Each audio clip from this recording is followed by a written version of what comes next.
Why is it that the people with the deepest minds often have the loneliest hearts? It is one of the strangest paradoxes of human psychology.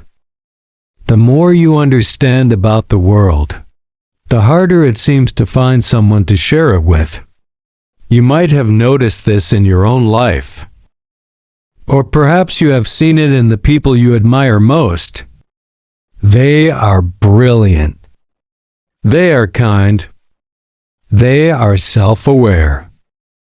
And yet, their romantic lives are often a series of quiet disappointments or long periods of solitude. Think about a typical Friday night. While everyone else is out at a crowded bar, navigating the noise and the small talk, the deep thinker is often at home. They aren't necessarily sad. In fact, they might be perfectly content. But there is a lingering question in the back of their mind. Why does connection feel so much more difficult for me than it does for everyone else? Why does the modern world of dating feel like a language I simply don't speak? If you have ever felt like an outsider in the world of romance, it is not because you are broken. It is not because you are unlovable. In fact, the very traits that make you a deep, analytical person are the same traits that create barriers in traditional relationships. To understand why this happens, we have to look beneath the surface.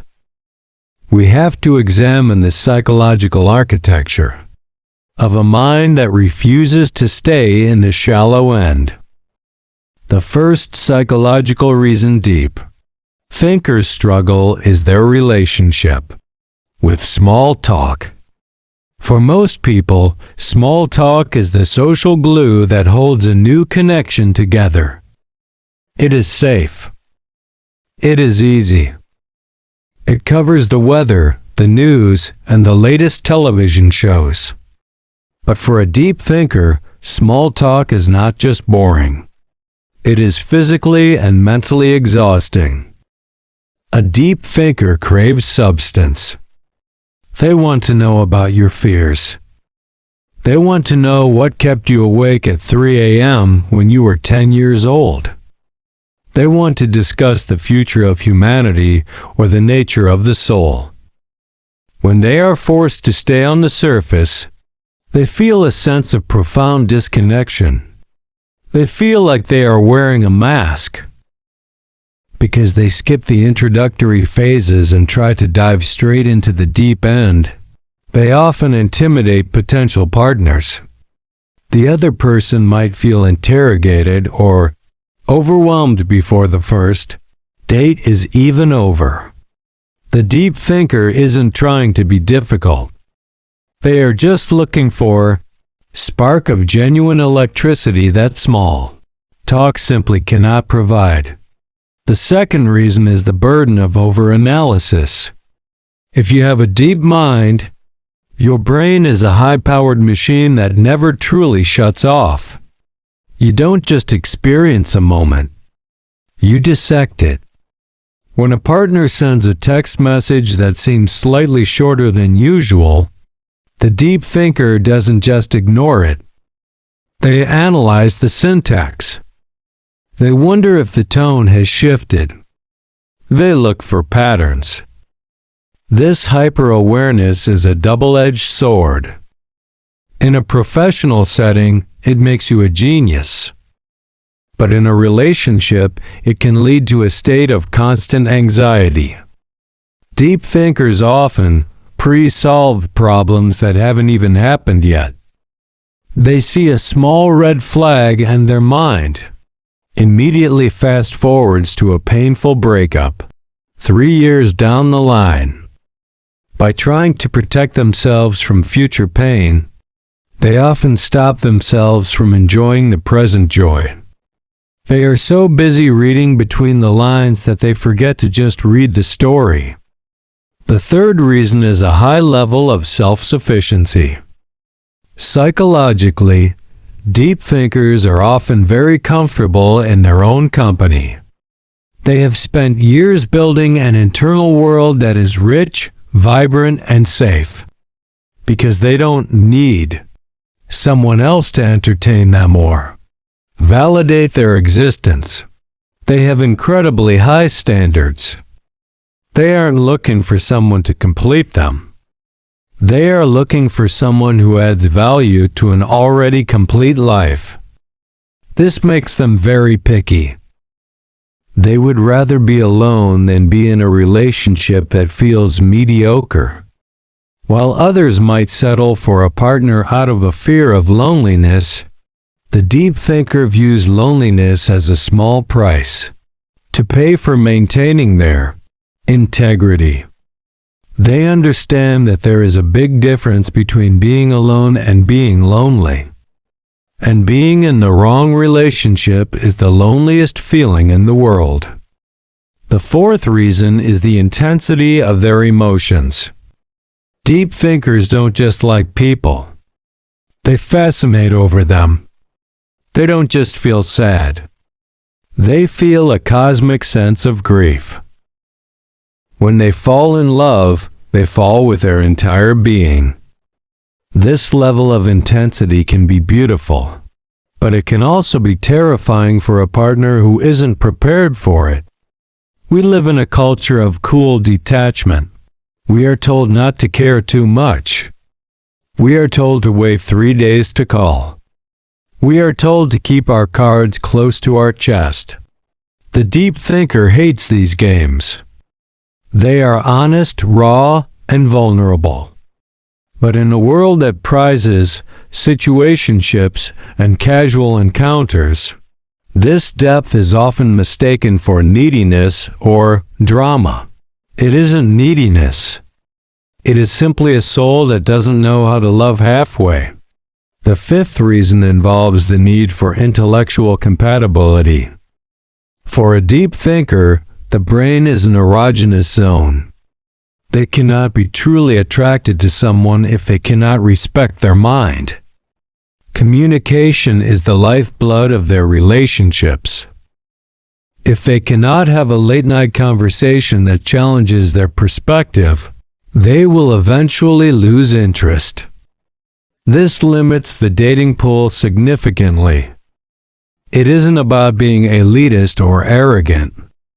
It is about the need for a partner who can keep up with the pace of their thoughts. They need someone who can travel with them into the abstract and the theoretical. Without that intellectual bridge, the physical connection eventually starts to feel hollow.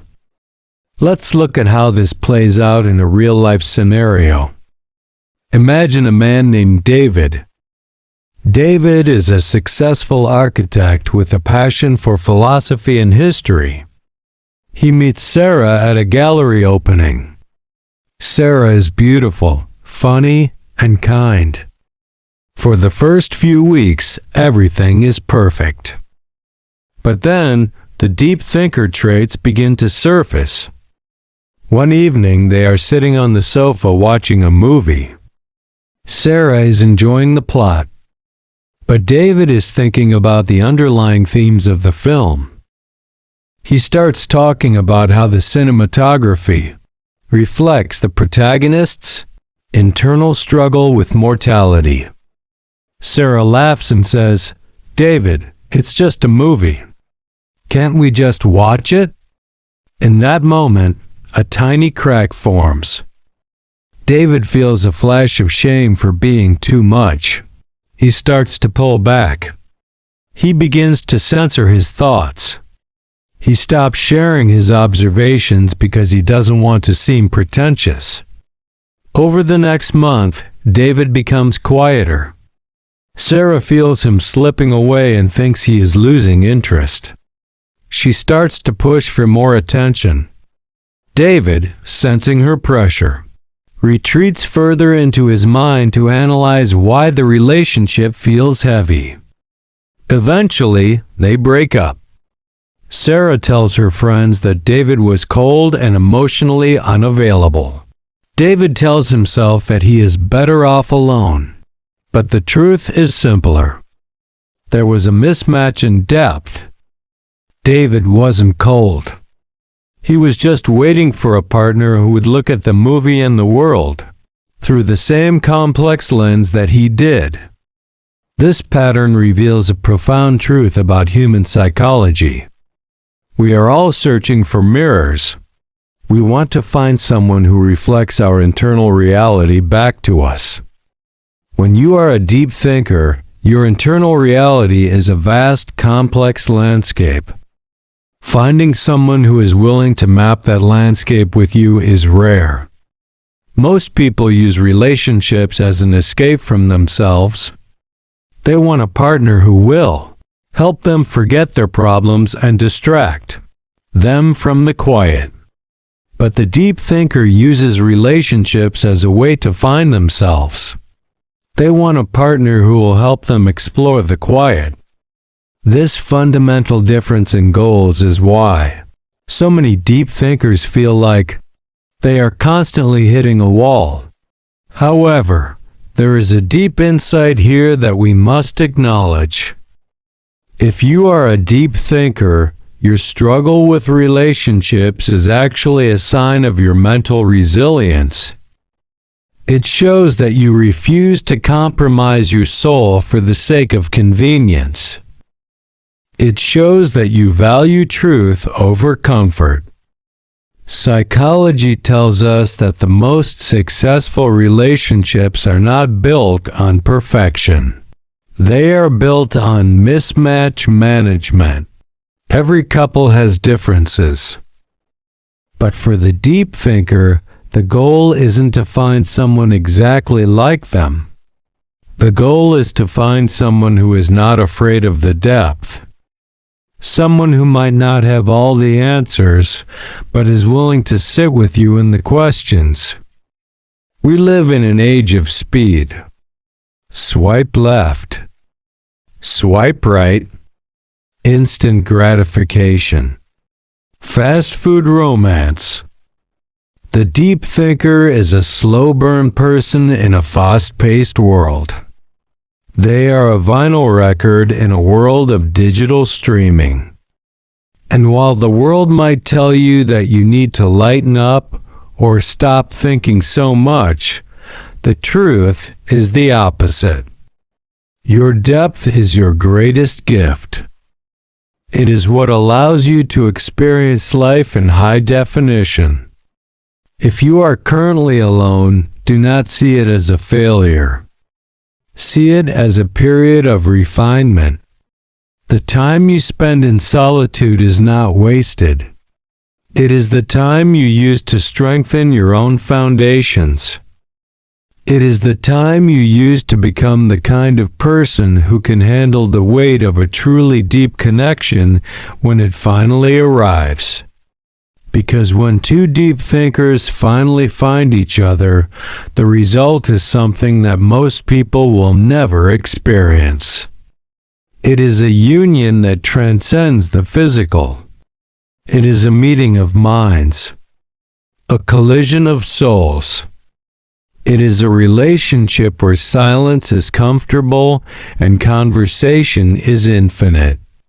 Until that happens, do not lower your standards to fit in. Do not dim your light so that others can look at you without squinting. Keep exploring the heights of your mind and the depths of your heart. Keep asking the difficult questions.